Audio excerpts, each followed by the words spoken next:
Alrighty.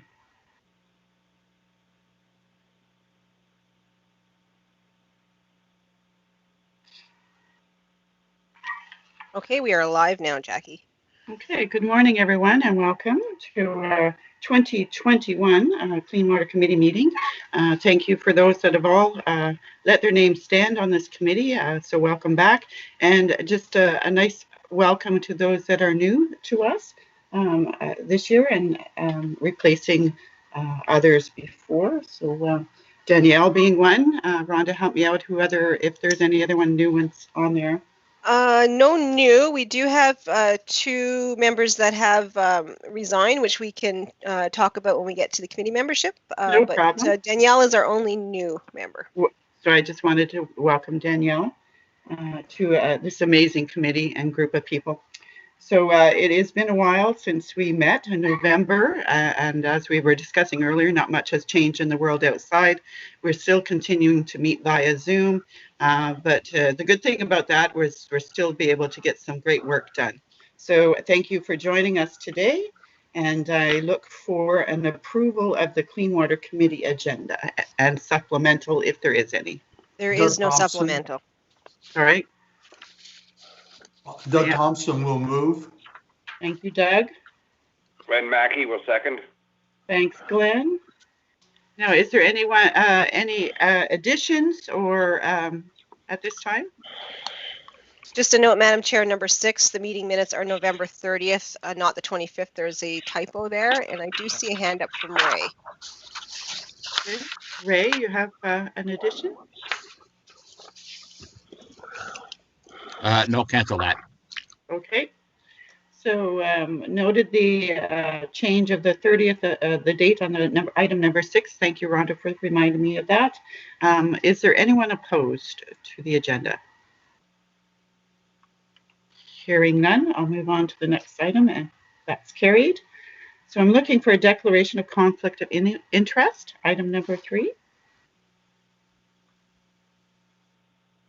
Hearing none, seeing any hands. I will move that there is no conflict of interest declared. Item number 4, the SNC project update. So we're on 4, and that's a PowerPoint presentation by staff. Take it away. Thanks, Jackie. Just a couple of slides to update the committee. We have a report in the package that summarizes our 2020 Clean Water Program. I just wanted to quickly throw up the numbers by municipality of projects that we paid out last year. So again, a reminder that our approvals are for about a year. So some of the projects were approved in 2019 and completed in 2020. And some of the projects that we approved in 2020 were able to be complete before the end of the year. So we had 4 projects in Alfred Plantagenet for just under 10,500. We had 4 projects in Clarence Rockland for just over 8,000. We had 3 projects in Edwardsburg Cardinal for 14,000, 2 in Nation for 10,000, 2 in North Dundas for 13,000, 1 in North Grenville for 1,000, 1 in North Stormont for 8,000, 1 in Russell for 1,000, and 2 in South Dundas for 9,000. So again, these are completed and paid out projects. And when we get to the item in the agenda, you'll see a summary of what we approved last year. Are there any questions before I move on? Okay. Just a comment. I said this is a good thing to look at when you're talking to your municipalities on where the funding dollars go within their municipalities. It's laid out quite well here. So yeah, just a reference back to that on projects for 2020 if you're discussing at your municipality. Thank you, Jackie. Ottawa Rural Clean Water Program also had a busy year last year. The map on the screen shows all of the approved projects in 2020. This includes projects that were approved in 2019 and will be completed in 2020. For new projects, we had 37 new projects approved in 2020 for just over 94,000 in grants. Just a reminder, this program is awaiting official renewal from the City of Ottawa. There will be a report going to Committee and Council in the next month or so. Tara, did you want to add anything while we're on this slide before I move on? Sure, Rhonda, thank you. Yeah, just to say that the The review and renewal report will be going to Agricultural and Rural Affairs Committee on April 1st, and then we'll move up to Council on April 14th. So as long as everything is approved, we'll be able to carry forward at that time and make any adjustments to the program through the recommendations that we've put forward to Committee and Council. Thanks, Tara. Just a quick update on a few of the other projects that are happening in South Nation. We are and have been working with Ontario Power Generation for a number of years through the Regional Biodiversity Program. We recently submitted another 3-year funding request for $225,000 over 3 years. This call for proposals by OPG focused on Indigenous partnerships with local First Nation communities. So we did submit 4 project areas. One is Healing Spaces, the Journey to Reconciliation. And you may recall, I believe I mentioned last year, we did plant the Healing Place on one of our properties in Shanley, pictured in the slide. We'd like to continue developing this site, and as well as adding 2 additional sites in traditional Mohawk and Algonquin territory over the next few years. The Weaving Western Science and Traditional Knowledge through Two-Eyed Seeing is a communications piece that will accompany the Healing Spaces, but will also bring traditional knowledge into some of our other communication products. The South Nation River Oak Valley to Cass Bridge includes a shoreline restoration at Oak Valley. There is an erosion issue there, as well as some planting of culturally significant trees on the stretch of the South Nation River between Oak Valley and Cass Bridge. And the South Nation Forest Cultural Values Project revisits some partnerships we had early in 2000 with First Nations and some work we did on our forested lands, featuring some work around black ash, medicinal plants, wild rice. So we're hoping to revisit some of that work and evaluate it and hopefully do some restoration if required. So this funding proposal went in, and we are hoping to hear this month on whether or not we're successful. So we'll let you know as we hear. And just one, oh, sorry, there was a question? No, just going to ask if there's any questions for Rhonda. Okay, seeing none. And my last slide is just a reminder that South Nation Conservation was engaged to work with United Counties of Prescott, Russell, Stormont, Dundas, and Glengarry, and the Raisin Region Conservation Authority to develop a natural heritage system. The study has a draft ready, and we have been doing public consultations. So there is information available on our website at nation.on.ca/NHS. There's a video there from a presentation that our staff made a few weeks back, as well as some draft maps and some ways to connect if you have comments on that. So I just wanted to make sure that folks were aware that that draft was ready, and I would encourage you to visit the website to find out more. And that's it for the update, Madam Chair. Thank you. Any questions? Hearing none, we'll move on to item number 5, Community Engagement Roundtable. So this is where we ask, have any others had an opportunity to speak about or engage in the discussions about the Clean Water Program within your realms of work life? I know it's a little difficult to do at this time when we're not meeting socially, but just putting it out there. Has anybody had some opportunities just to highlight where and when?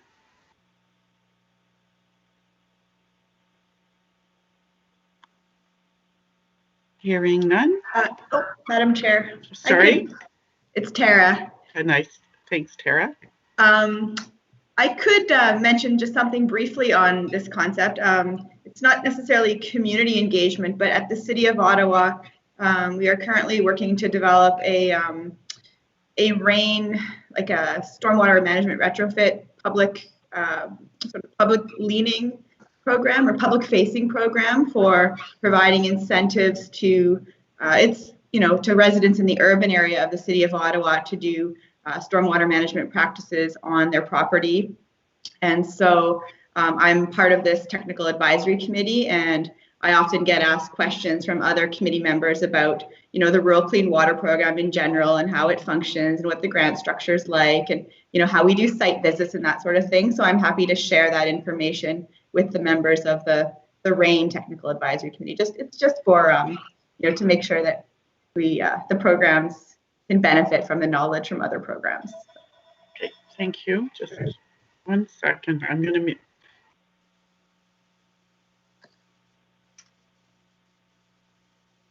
Jackie?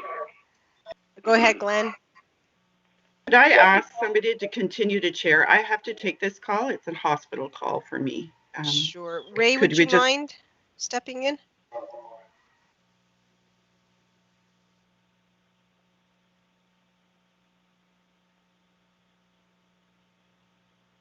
Okay, how about, can I call maybe on Bill? Bill, are you online? You're online, I think. I'll start by unmuting myself. Oh, there we go. Perfect. Thanks, Ray. Okay, so we'll move on to item 6, approval of the Clean Water Committee meeting, Ray? virtual meeting of November 30th, 2020. Ray? Yes? It's Glenn Mackey here. Before we move away from community engagement, I was trying to get in there just when Mackey was going out. We had a forestry meeting on Tuesday, and I know we're not having joint committee meetings, so I just thought I'd bring you up to date on a couple things. One thing, we had a very successful year in 2020 with a lot of activity in forestry, and one of the highlights of going ahead into 2021 is we have a request for in the neighborhood of 230,000 trees to be planted in 2021. And that should bring our total within the conservation area up to about 3.5 million in total since we started. Thank you. Thank you, Glenn. Okay, so are there any other comments regarding the engagement roundtable? If not, we'll go then to item 6, which is the approval of the Clean Water Committee virtual meeting minutes of November 30th, 2020. So moved, it's Alan. Thank you, Alan. And I thought I saw Russell's hand go up. Russell seconds. Are there any discussions? Anyone opposed to the motion? Carried. Other new business.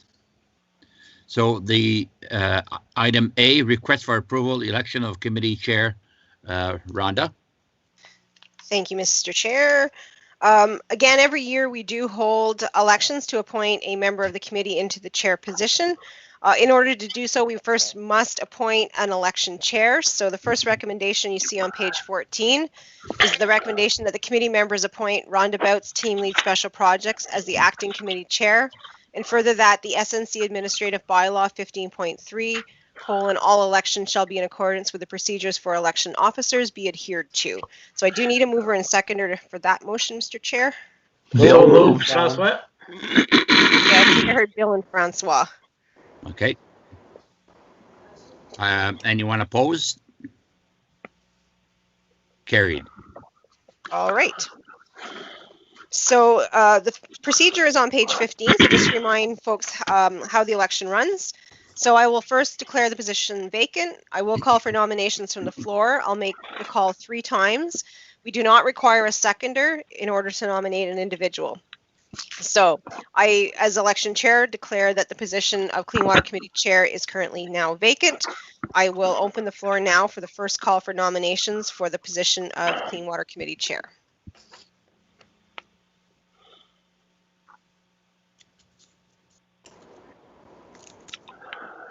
Moved by Bill that Jackie be reappointed. Thank you, Bill. And as soon as we get Jackie back on the line, we'll confirm that she lets her name stand. There she is.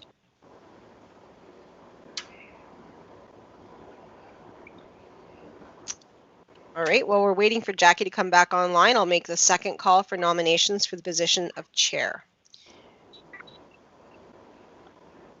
I am back. Perfect, Jackie. You have been nominated for the position of committee chair. Do you wish your name to stand? I do. Thank you. And seeing no second nomination, I will call for the third and final time nominations for the position of Clean Water Committee chair. Seeing and hearing no third nomination, I declare that nominations are closed, and I now require a mover and a seconder.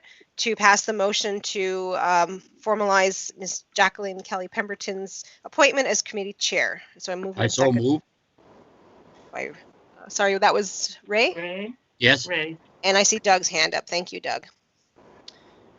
So for the year of 2021 and until the joint standing committee meeting of 2022, that Ms. Jacqueline Kelly Pemberton be elected as chair of the Clean Water Committee. Although, any opposed? Madam Chair, I turn the meeting back to you. Congratulations. Thank you. So first, I'm going to apologize for running out on you, and thanks, Ray, for taking over, and certainly thank you for the nomination as your chair once again. I look forward to the year and look forward to the time when we can meet together. So we're on item 7B. Request for approval of the 2021 Clean Water Committee membership. And that is on page 19 of your agenda package. So again, each year we do reaffirm the membership of the committee, which then goes to our board of directors for approval at their annual general meeting, which will be later this month. Of note, I would like to mention and thank former members that have chosen to resign from the committee as of 2021. So Lawrence Levere and Jack Hugenboom have decided, after both very long runs on the committee for both of them, that they will be stepping down for this year. So we will send our thanks from the committee for their years of service. The recommendation, I'll read it for you, Madam Chair, because it's quite lengthy. The recommendation on page 19, the Clean Water Committee recommends to the Board of Directors to add 3 additional members to the Clean Water Committee to bring the total membership, not including ex officio members, to 18 members for 2021. Apologize, there's a typo on page 19. And further that, the Clean Water Committee recommends the following Clean Water Committee membership to the Board of Directors for 2021. Jackie Pemberton, Committee Chair. Ray Beauregard, Russell Bennett, Michelle Kearney, Alan Krusel, Danielle Lafleur, Mark Laflèche, Renee Lalone, David Lapin, Glenn Mackey, Gib Patterson, Andre Pominville, Tara Redpath, Terence Sauvé, Francois Saint-Amour, Doug Thompson, Adrian Winans. We have a vacant position held for the Ottawa Rural Clean Water Program, which will be confirmed later this year. And our ex officio members for this year are SNC Chair George DeRoos, SNC Vice Chair Pierre Leroux, and SNC Past Chair Bill Smurl. So we are looking for a mover. Sandre, I'll so move. Thank you, Andre. Seconder. I'm sorry, I didn't. Glenn, thank you. Any further discussion? I see Doug's hand up. I'm not sure if he was raising it to second or has a question. Oh, nope. It went down. Okay. So anyone opposed? Hearing none, that's carried. And welcome the 2020 Clean Water Committee members. So we are moving on to item 7C, request for approval. It's the Eastern Ontario Water Resources Program, pages 21 and 22 in your agenda package. Thank you, Madam Chair. I'll direct your attention to page 22 if you have your agenda package in front of you. Again, this is a summary of the financial statement for the Eastern Ontario Water Resources Program from the 1st of January last year until the year end, December 31st. The first column has the budget amount, the middle column, the total expenses, and the final column on the right, the carry forward to the 2021 budget. Again, there were several projects that were approved in 2020 that have requested carryover of funds for completion in 2021. They include the Eastern Ontario Children's Water Festival at $2,031, the South Bear Brook Catchment Study at $4,620,000, the Effluent Tree Irrigation Evaporation Study, $3,000, and the use of radioisotopes to identify vulnerable fractured karst bedrock aquifers in Eastern Ontario for $3,000, and the final project, phase 1 of the South Nation River Water Budget Update Plan at $9,500. So we are carrying forward just over $22,000 in encumbered funds for those projects. And looking for an approval for the financial statement. The resolution is on page 21. So The recommendation is the Clean Water Committee approve the Eastern Ontario's Water Resources Program financial statement for the period of January 1st to December 31st, 2020. I'm looking for a mover. I so move. Ray Beauregard. We accept. And I'm sorry, I didn't hear the seconder. I will second it. Okay, Question from Bill. go ahead, Bill. Thank you. Of the carry forward projects, are they going to be left on as we do them this year, or do they have to be reassigned, or will the dollars be the same, etc.? So the amount that carried forward is the amount for each of those projects. So the encumbered amount carries forward specifically for each of those outlined in the table. They have, for the most part, until the end of the year to complete. Some of them are partially complete and only have a small component left to do. You will receive updates on the status of those projects at the June meeting. And again, we at June meeting will be reviewing new applications for 2021. Thank you. Any further questions? Just one from Alan, please, if I may. Go ahead.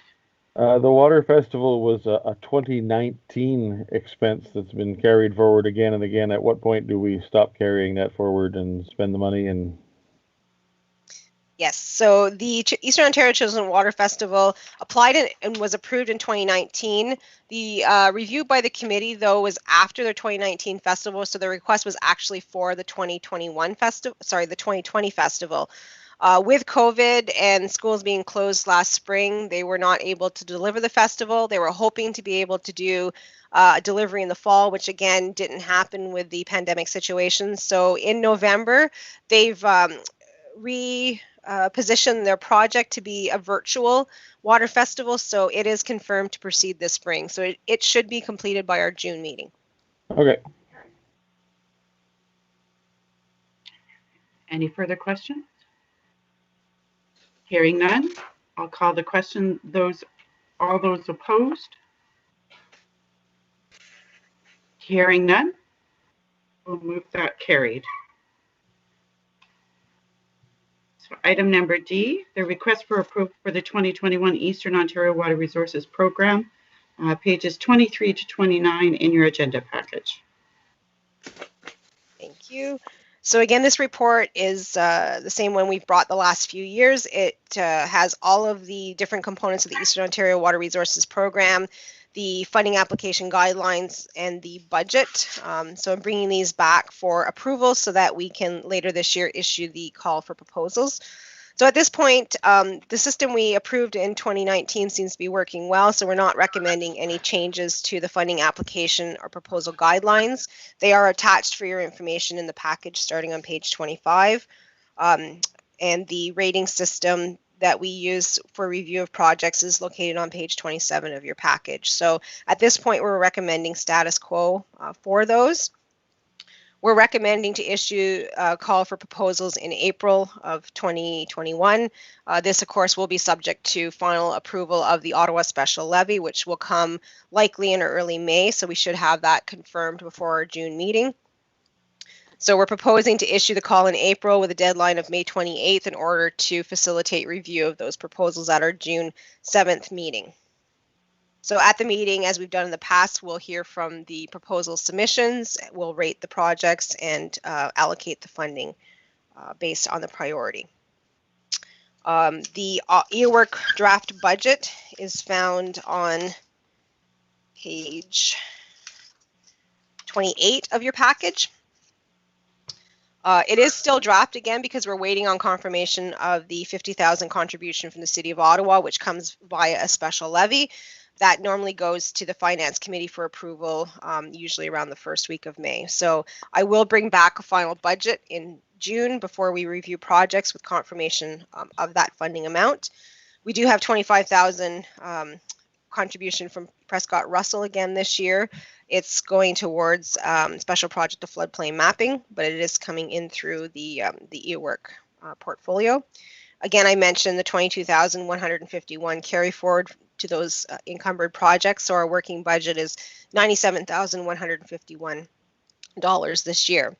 The table on page 28 then breaks down the expenses. So $4,500 for project management and outreach. The outreach component being the advertising related to the call for proposals that we'll issue in April. Committee expenses of $1,252. This is based on actuals from the last couple of years. And then the breakdown for projects, again, that have encumbered funds. So the Water Festival at $2,031. The Lagoon Effluent Study at $3,000. The karst study at $3,000. The water budget at $9,500. And then 2021 projects of $23,800. I'll come back to that number in a second. Special projects at $25,000 and South Bear Brook catchment at $25 and $68. That includes the $4,000 and change carry forward I mentioned in the financial statement. Just a note on F number 5 for project grants, you'll notice that the amount is slightly lower than the $25,000 we had available last year. That is because in past years we were carrying forward surplus from several years ago to cover the committee expenses portion for Eastern Ontario Water Resources Program representatives. That was spent out last year, so the $1,252 and a little bit of the advertising for the call for proposals is why the number is $23,800 this year. So that is what will be announced for available funding in the call for proposals. And Madam Chair, I will be happy to answer any questions on either the application process or the budget.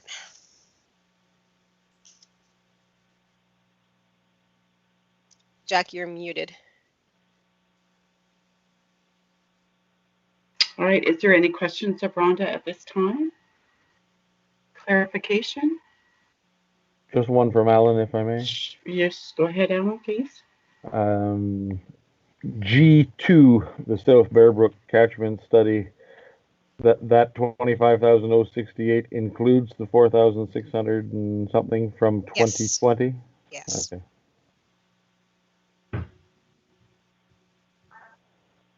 So at this time, seeing no other questions, I'm going to read the recommendation once again that the Clean Water Committee approves status quo for 2021 for the Eastern Ontario Water Resources Program, application form, guidelines and rating system, and further that the Clean Water Committee approves issuing a 2021 call for Eastern Ontario Water Resources Program grant proposals to be submitted for consideration at the June 7th, 2021 Clean Water Committee, and further that staff provide the final 2021 EWORP budget to the Clean Water Committee at the June 7th, 2020 meeting. Sorry, 2021 meeting. Yeah, no problem. So I'm looking for a mover. I see a hand up. Kara. Seconder. I see Doug's hand up. Doug, is that your hand up to move? Or question? I second that, Andre, to move. Okay. So we'll put Doug as his hand was up to move. Right. Any further discussion? Hearing none, I'll call the question. Anyone opposed? Hearing none, that's carried.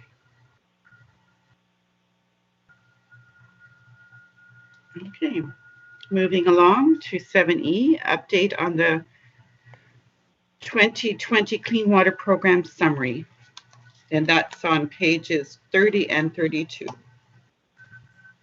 Thank you. This is, again, just a quick summary of what we reviewed for projects in 2020. The first table on page 30 summarizes the number of applications that we reviewed at each committee meeting. So we had 22 applications at the June 8th meeting. We did have a few projects that were deferred for additional information to the September meeting, and then a few projects that were scoring below the 21.5 that put them on the waiting list. At the September meeting, we had 20 applications reviewed, including a few of the ones that were deferred from the previous meeting. 9 approved at that meeting, a total of 11 on the waiting list. And then at the final meeting of the year, we did address the waiting list. We had some funding available and some additional funding that we pulled from surplus in the special projects. So we approved another 6 projects on the waiting list that had scores above 21, and the remaining 8 projects that scored below 21 were denied. So 85,724,000 total approved for last year. Table number 2 gives a breakdown over the last 3 years for your information on what we've approved, what we've paid out, and grants that were not proceeding, and grants that are anticipated to be completed in 2021. So you'll see that the 8,000, the first project was a special project. It was the composting project from 2018. They did ask for an extension. They were approved, so they were complete and paid out last year. We had 40,250 in grants carried forward from approved projects in 2019. Most of those were approved except for 8,000. There was one project that did not proceed, and one project that we granted an extension to. It was a septic system that will be completed this year. And then again, in 2020, we had 85,724 approved. We had 34,872 completed. We had one project that indicated it was not going to proceed, so the remaining just over 49,000 again is encumbered and brought forward into this year's operating budget for those projects, for a total of 51,224 encumbered from last year's budget to projects being completed in 2021. I've provided at the top of page 31 the projects that were not proceeding, the reason why. So we did have an erosion project that had contractor issues, and in the end the landowner decided not to proceed. We had a septic system where the landowner decided not to fully replace the system, so they did not proceed. We had a well decommissioning project that also had issues with contractor that didn't proceed. And we had the buffer project that was approved in 2020, later confirmed that they were not establishing a buffer greater than the 3 meters that was already required under their erosion project, so they chose not to proceed with a wider buffer. And then the final table on page 31 for your information just gives a breakdown since 2015 of the different project types that we've that have been completed, not approved, but completed through the program. So for your information, just to see where we've had activity on the different project types. And then the final column being the total number of projects completed in that category since 2015. So I'd be happy again to answer any questions on any of those. Oops, sorry, I had one more. Page 32 is the same breakdown from 2015, but gives the grant amounts paid out for the number of projects that you see on the previous page. Question, Bill?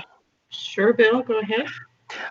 The dollars were supplied by PNR and Ottawa, and were all of the dollars used in those 2 areas, or were any projects in SD&G and Leeds Grenville?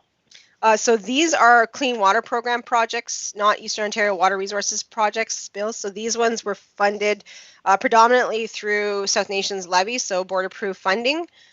In 2019, I think it was, we had a small contribution through our Total Phosphorus Management Program. But for the most part, this is clean water budget, not Eastern Ontario Water Resources funding, which is funded by UCPR in the city. Thank you. First, I want to thank Rhonda and staff for pulling this all together. It's a lot of numbers to prepare and juggle around and make track of. So is there any further questions on this item of Rhonda? Maybe a couple, if I may. Sure, go ahead. Go ahead, Alan. All right. So if I'm looking on approved projects number 2, second column under approved, total I don't think is 33,974. No, it's not. Thank you. Apologies for that. Okay. I always miss one number in that. It's just to keep us on our toes. Thank you. All right. So we approved 85,724 last year and paid out 34, and 1,500 is not proceeding. So it leaves us with 49 that we have to move over to 2021. Yes. That's what I understand. Okay. In the not proceeding, you have 1,579. What's the table after that with the reasons for not proceeding? So the column that says not proceeding with a little number 1, so that's a breakdown of the projects that are not proceeding. So we had 5,000, 2,000, and 1,000 gives the 8,000 total, and then the 1,579 is for the buffer. Okay. So just for committee's information on why they chose not to proceed. Right. Okay. So there's multiple years in the next table. Yes. Correct. All right. That's fine. I guess the next question or comment is, as we go further down into the next table of number of completed projects per project type, there are 2 project types that haven't had any uptake in the last number of years. I'm wondering whether it's time maybe to consider removing those categories and come up with something different or new. That's a very good question, and actually our next report on the agenda will look specifically at the grant structure, so we can have a conversation about that in the next report. Yep. Perfect. And the total is, I was missing a 1, so the approved on the bottom of page 30 is 133,974.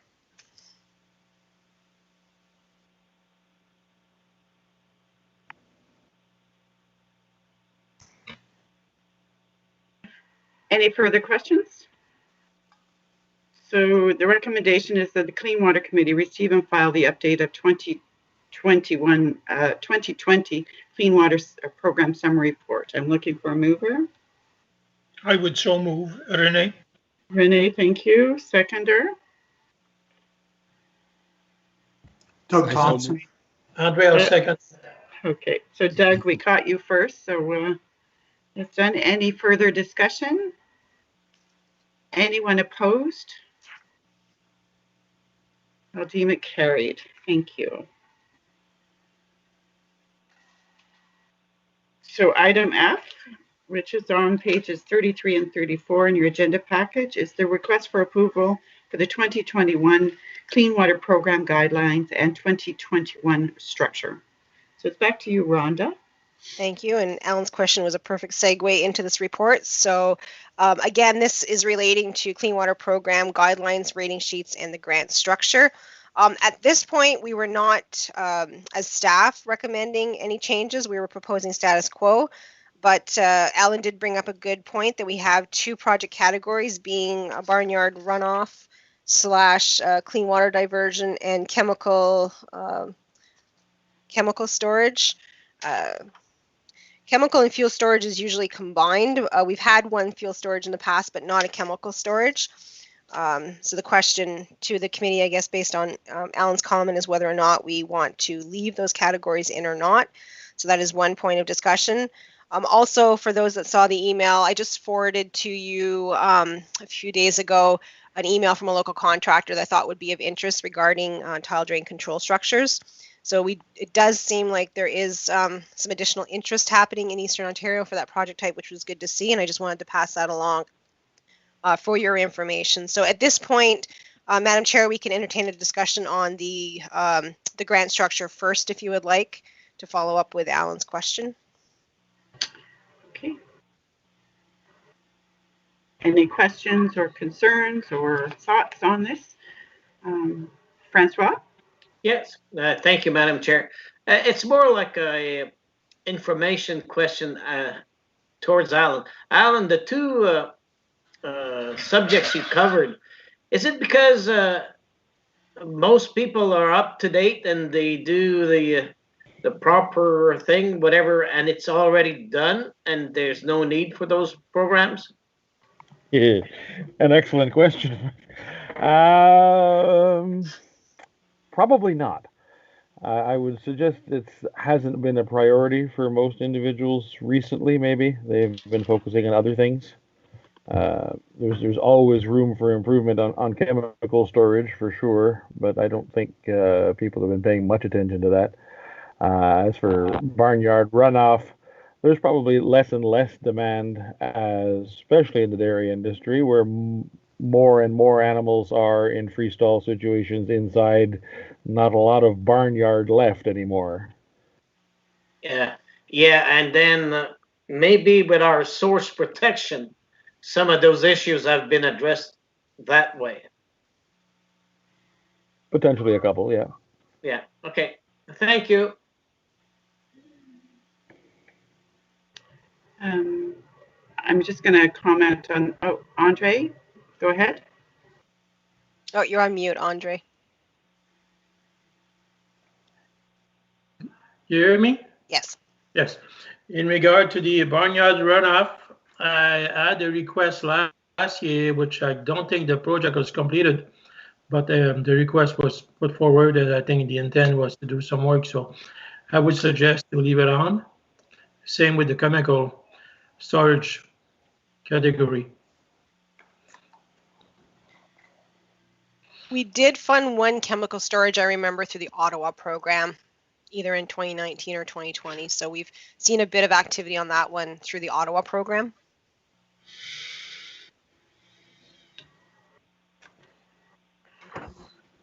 Any other discussion? Yes, go ahead. Madam Chair, Go ahead. here. I don't see any difficulty with the classifications that we have right now. We're not dedicating any specific budget costs. It's just all we've done is set the maximum that could be paid out under that classification. So we're not restricting our overall budget by having those classifications in there. Thank you, Glenn.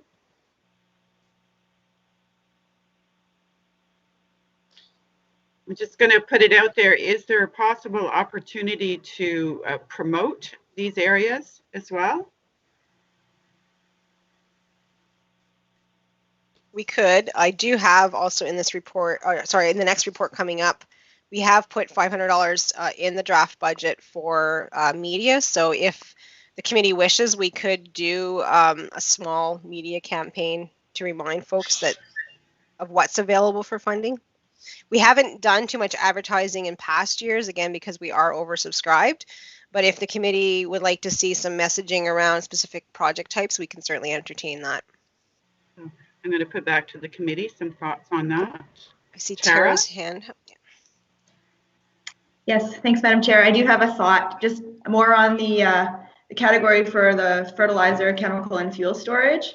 Since I can see that there would be some synergies between like the source protection program in the region and that, I'm just wondering if you know, our colleagues who work in source protection or who review applications that may have, you know, a higher risk to municipal wellheads and that sort of thing, if they're aware of this program and the funding that's available, and do they ever mention that to proponents as a way to you know, help mitigate potential issues? So I can answer that, Madam Chair. So our office is delegated by the municipalities in our area as the risk management official. So anything to do with changes to risk management plans does come through our office to our staff, and they are aware of what's available through the Clean Water program.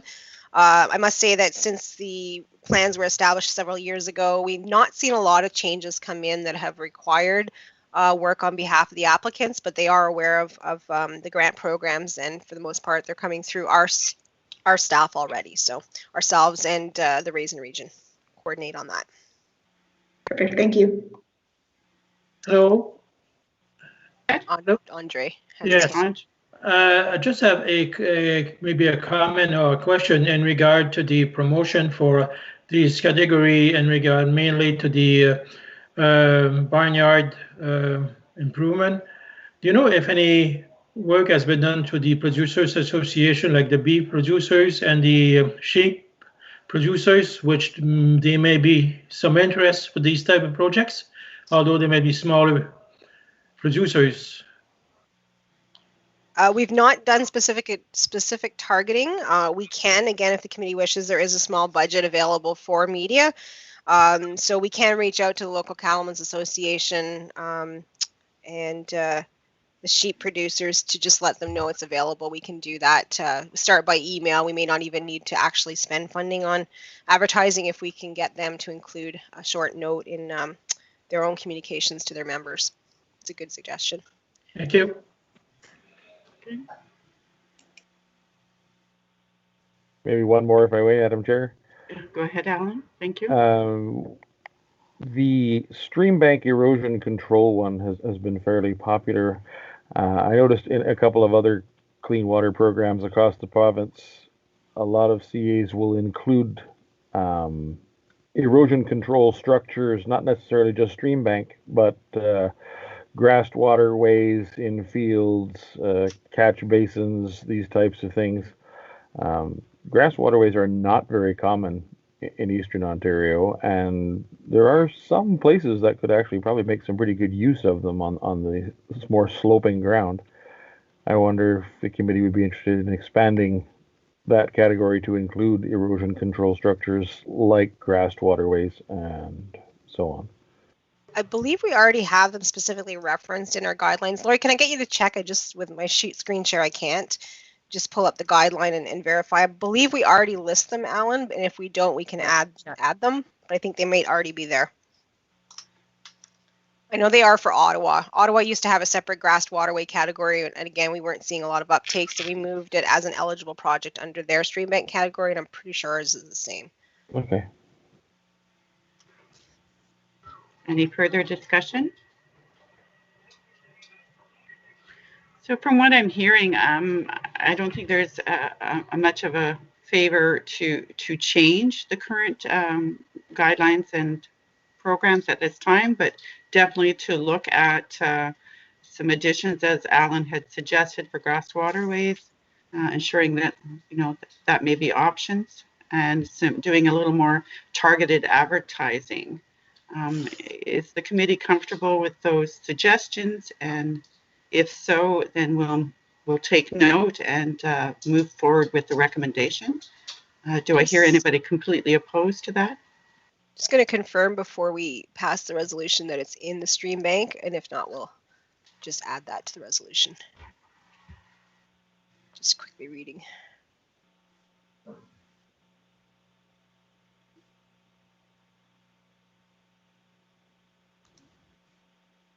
Okay, so we don't have it specifically referenced grassed waterways in our guidelines. So, Madam Chair, I would add that as an amendment that we add grassed waterways as an eligible project type under the erosion, stream bank erosion. Okay, If we could do grass, I'd like to maybe include grass waterways and wascobs, please. Okay, sure.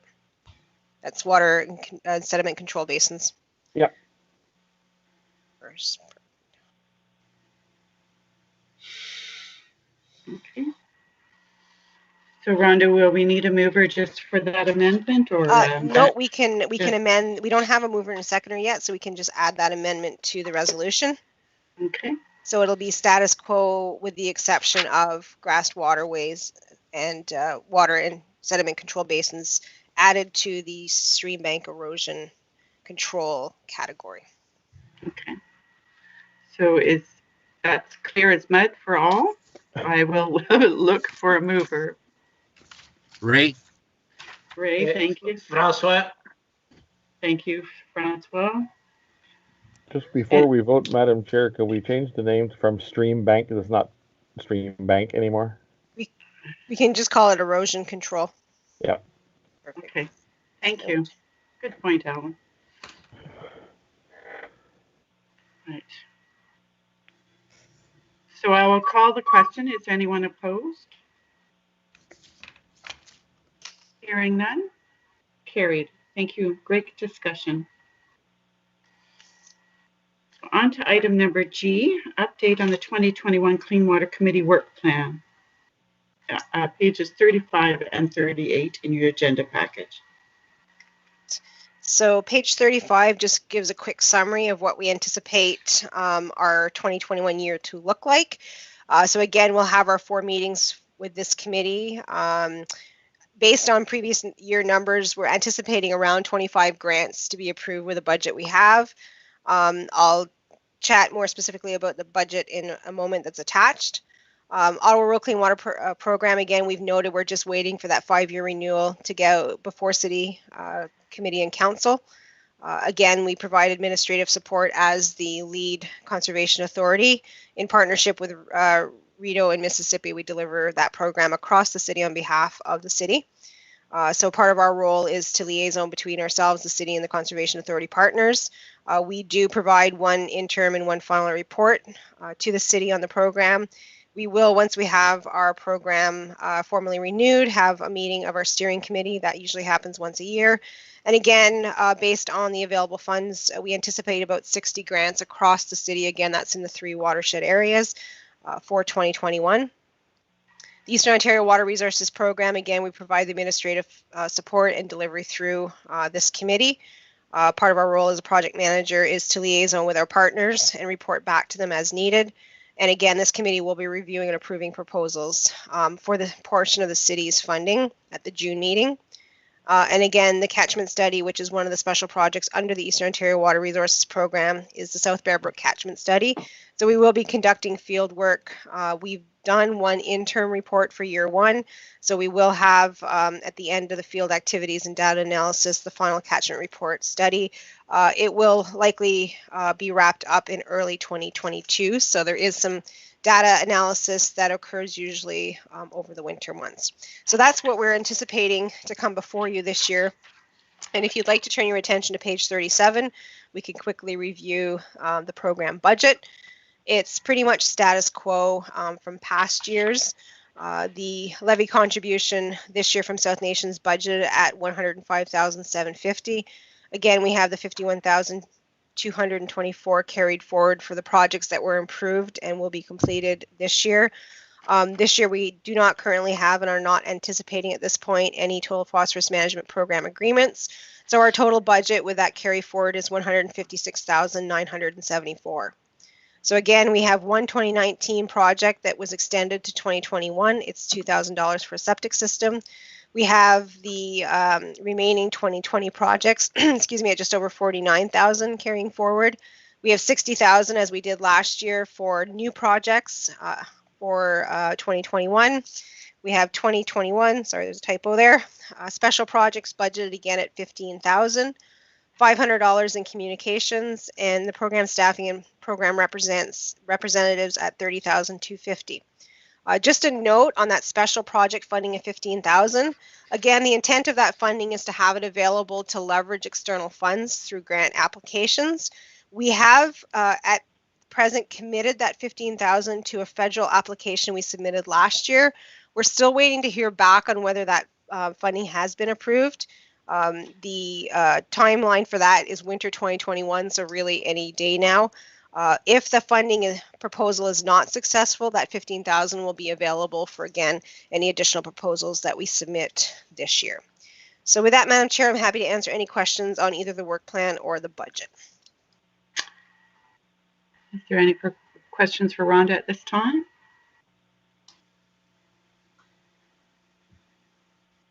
Seeing no hands raised or somebody speaking, I will, the recommendation is that the Clean Water Committee receive and file the 2021 Clean Water Committee Work Plan Update. Looking for a mover. That's Doug Thompson. Seconder. I will second. Alan Krasel. I'm sorry. Thank you. A lot of activity on that one. Yeah. Any further discussion? Hearing none. Anyone opposed? That's carried. Thank you. So seeing there's no supplemental agenda, we'll move on to correspondence. So I'd like to take this opportunity to congratulate our chair and her husband for winning the TESSA award. So we've included in your package on page 39 the press release that was issued by the Beef Farmers Ontario, who sponsored the award, and the Dundas Cattlemen's Association for their wonderful work in actually submitting the nomination for Pemdale Farm. And we included on page 40 an article written by Tom Van Dusen for Nation Valley News again on that award. So at this point, Madam Chair, congratulations, and maybe you'd like to share maybe a bit of background on your award win. Thank you for that, Rhonda. Yes, a number of years ago, I did a first attempt to submit the nomination, a self-nomination to BFO, but was unsuccessful and just let things lie there. But just recently, last year, in working with the cattlemen, the Dundas Cattlemen's Association, it was brought up that the application had been submitted, so they were willing to support me, and I think they did a much better job at emphasizing all the things that we've done over the years than one does for oneself. So, and we were very successful at it. So, and it is an honor to be a part of that. One of the things is that this award, our project goes nationally as well. So it's presented with across Canada projects from each province. So it'd be interesting to see where that lays. So things that we've done, mostly it's just an accumulation of a lot of little things that we have done over the years, specifically allowing for researchers on our farm, whether it's counting species at risk or just counting insects, or so it's just allowing those opportunities for those researchers. The main project, actually, since we were talking about barnyard runoff, and maybe this maybe help in sort of focusing on some other than dairy, is taking a look at beef or other livestock in a smaller scale, managing their barnyard runoff. And that was the case with us, is that even though we got out of dairy, we still had an issue of management of our barnyard runoff. We were smaller scale, smaller numbers of animals, and didn't want to outlay large capital costs, as in covered storage or a larger manure storage. So we looked at opportunities to do something a little different on smaller scale, and that's where we got involved with Chris Kingsley and doing a constructed wetland with support of the Clean Water Committee, Farm and Food Care, multiple partners, Alice, to get this project on the go. It's a small footprint, and what was really great about it is that we had the opportunity to have researchers do their thesis to take a look at two mechanisms, the constructed wetland and its efficiency, as well as looking at a controlled flow path, as well as the 150-meter flow path, which is a best management practice that's recommended, just to ensure that they're comparable, or what the differences were between. And those findings are both are very successful at removing nutrients. So it was a good project, and grateful for the researchers and those that did the work. And that's basically what it was all about. That was our biggest project. So, and pleased to be, again, selected as the TESSA recipient. Any questions?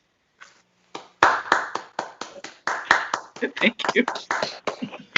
Hey, comment, Jackie, previously through the meeting, we were talking about some categories that were not used or hardly used in the past, but you just received an award, for the barnyard runoff project, I believe, which was part of it. I'm wondering, I mentioned that possibility maybe to get some promotion through the Cattlemen Association or Sheep Producers, or even maybe Goat Association. If it'd be possible to mention that you received an award for barnyard runoff, which was one of the concerns that we have, that nobody seemed to be using it very much. Mm-hmm. Just a comment.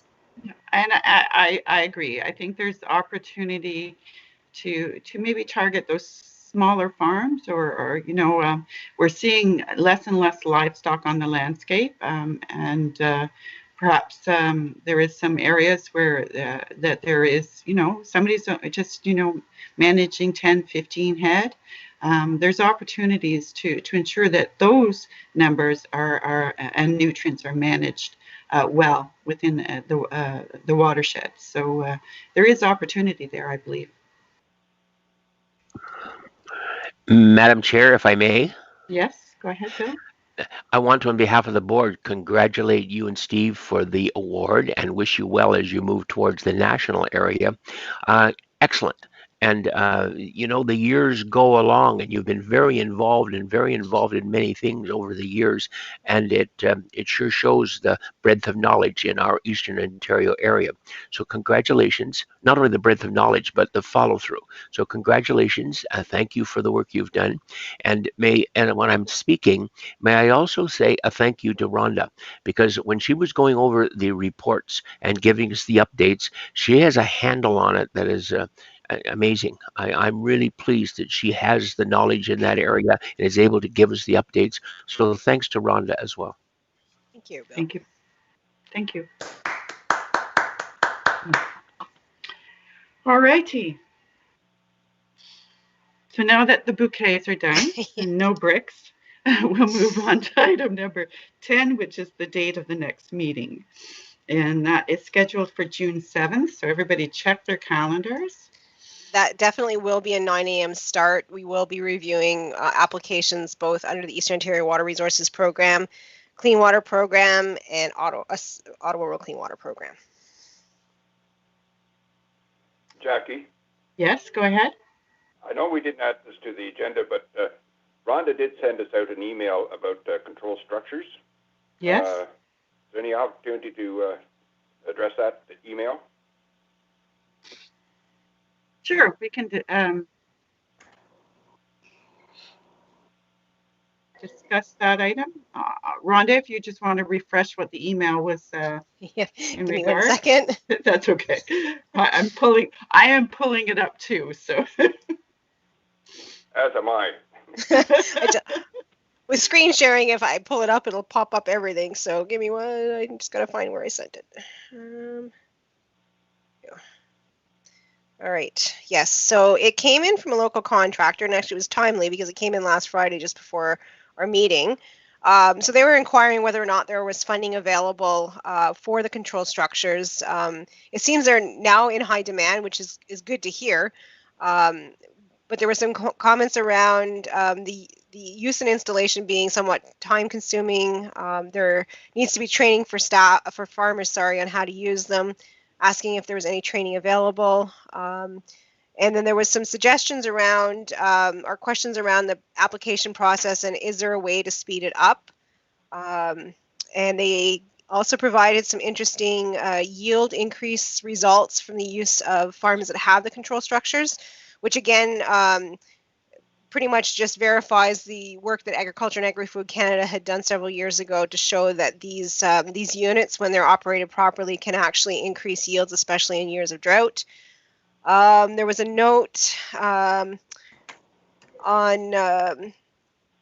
some projects that they've done that were quick because a licensed licensed drainage contractor installed them with GPS location, and a question on not would the farmer be eligible for a grant, and could it be similar to programs that exist for Hydro One? And I believe the Hydro One reference is in relation to the energy efficient grants that are available through Hydro One. In the past, landowners or homeowners had to apply for the rebate themselves. Now, I believe a lot of the installers actually can issue the rebate at time of purchase. So I guess the question was around whether or not that type of process was possible. So I did reply to the contractor. I asked if they could supply us with an average cost for installation per unit, just for our information. I've not heard back from them yet. I've also directed them to the 2 videos that were made specifically on control structures. So again, Ontario Soil and Crop Improvement Association in 2018 or 19, with the help of Mark LaFlèche, who stood out on a very, very cold, windy winter day to film the video with Mark Sunahara from Agriculture and Agri-Food Canada. So it promoted the use of controlled tile drainage.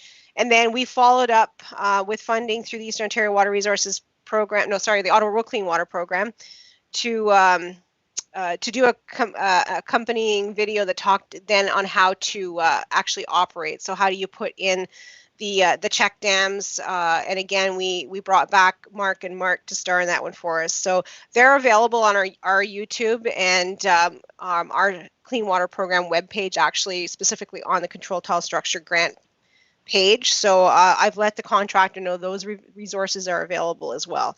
So that's where it rests right now. I've not heard anything back yet as far as cost for installation.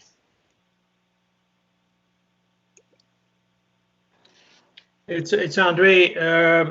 3 or 4 years ago, if I recall properly, we had some special projects for controlled tile structures, and it was not very popular to be. Maybe that was too early to do any promotion, but it was not very popular, except maybe for some contractors, among the producers especially. So I am wondering, I mean, what's the best approach? I mean, for this, I think we should wait until the contractor provides some costs to install them, how much it costs, and maybe we should go from there in June. So again, we do have this as an eligible category, 50% funding to a maximum of 5,000. We've not seen a lot of requests come through for this project type. It's similar in the Ottawa Rural Clean Water program as well. We're not seeing a lot of grant requests, but it does sound like with the continuous summer after summer of drought that they may start becoming more popular. So it's good to hear that from a contractor that they're getting interest from landowners. So hopefully we'll see some applications come through for this project type. Just a note, we did some work with Agriculture and Agri-Food Canada several years ago where we had control structures purchased and supplied to farmers to get them out there to promote. That would require a significant budget amount to have a realistic impact. So I did consider the email when I looked at the grant structure that we brought forward, but at this time, given our limited funding, I recommend a status quo. So I think we'll work with a contractor and any landowners that are interested in applying to make the process as quick and easy as possible for them. And Madam Chair, I see Tara's hand is up. Tara, go ahead. Thank you, Madam Chair. And I just had a few comments on the Ottawa Rural Clean Water Program review, and then a question for Rhonda. Just to let everyone know that tile drain control structures was something that we heard significant feedback on from stakeholders that we reached that participated in our review. And some of the recommendations that we're putting forward, we're recommending increasing the grant allocation from 50% to 75% for funding under the Ottawa Rural Clean Water Program. And we've also put forward a few recommendations to try and increase the promotion as much as we can. Some of them include sort of more targeted outreach using social media as an example. When we are in those low water conditions or drought conditions, to have some promotion around the use of controlled tile drainage at that time when it might be something that's more top of mind for individuals or for landowners.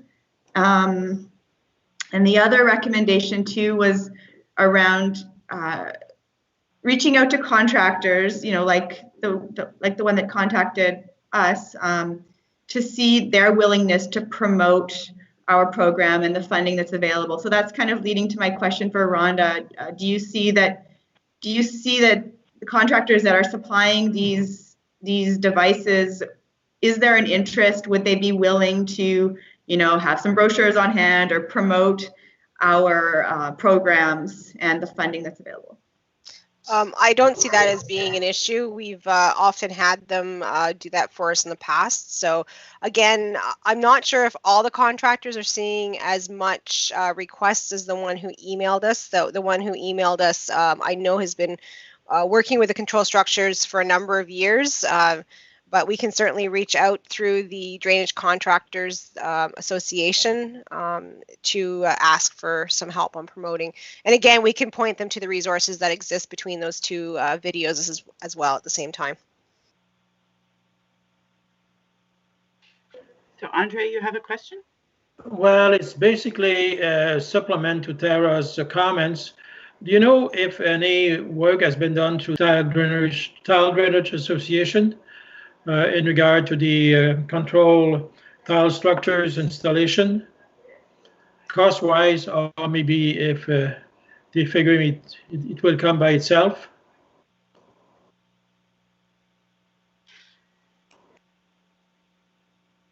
Rhonda? Rhonda, do you have any insight to that question or?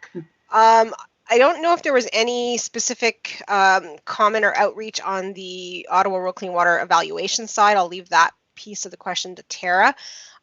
We have not done any targeted promotion to that group in recent years. We have worked with them in the past. We've also done, through the Ottawa Rural Clean Water program several years ago now, an actual workshop targeting landowners and contractors to explain the use of the control structures.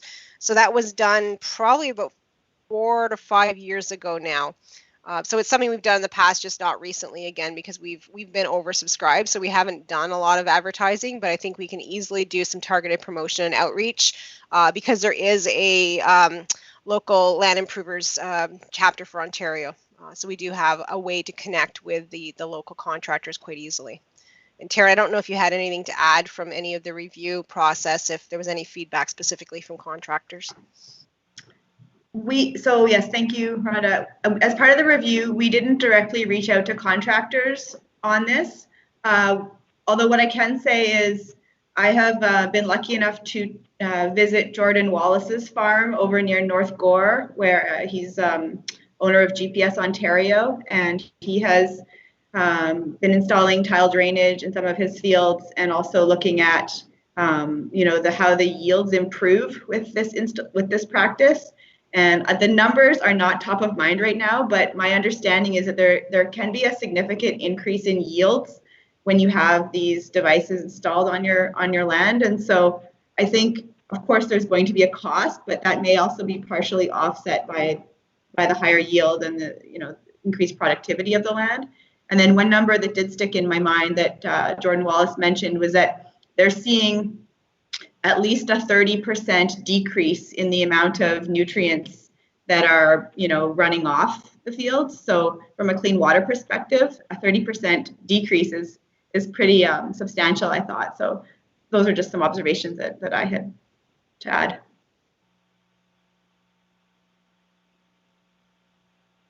Madam Chair, I think yes.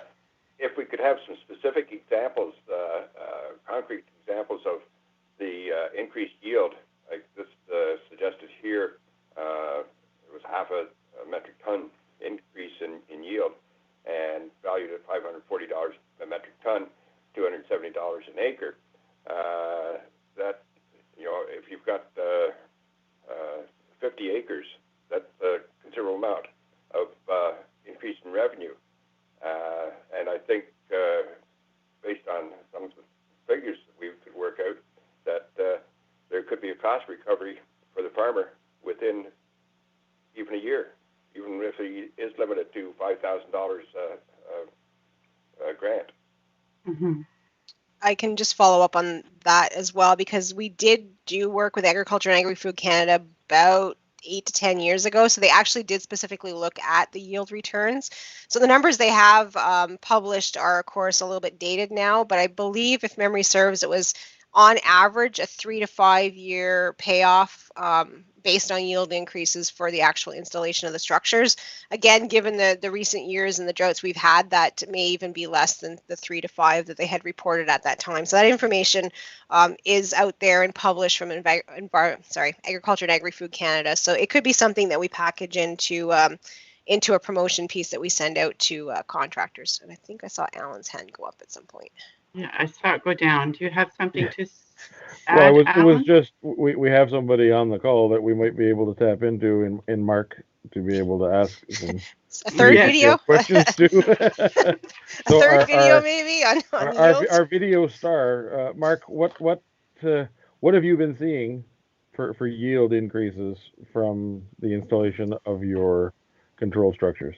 Yeah, the things I have 75 acres field in one field, and in that same field, there's maybe 8 or 10 control structure. But what Mark Sonohara do, he leaves some open and he puts some closed just to see the difference in the same field, what's happened when there's a drought, eh? So Mark Sonohara would be the person that would be the best one to explain what's the result of those control structure. Because So I what know since the last 10, maybe 10, 12 years, he did a lot of studies in the same field, and he can put numbers on the table that shows how those structures work out. Madam Chair, just made a note. I can talk to Mark and see if we can bring back an update at the June meeting. Okay. Does that work for everyone? Okay. It will give us some tools to work with in going forward in advertising specifically for this. Yeah, because exactly since the last 12 years, he did so many research on my farm that he could explain with different crops how it worked out. Okay. Thank you, Mark. Great discussion. Any further comments on this? I'm getting the feeling that we need to garner a bit more information. I think that we want to do a bit of a targeted advertising, which was discussed, but understanding that we are on a limited budget with this project type. So hearing no further comments, seeing no further raised hands. Is there anything else anyone wants to discuss at this time? Well, that's easy breezy. Thank you for taking the time today. I'm looking for an emotion to adjourn. I would so move. Glenn? Thank you, Glenn. So since you don't have anywhere to drive, stay safe at home. We'll talk to you soon, okay? Take care, everyone. Thank you. Thank you, Rhonda and staff. Have a great day, everybody. Thank you again. Bye, everyone. Bye. Bye. Bye. Stay home. Bye-bye. Stay safe. Thank you.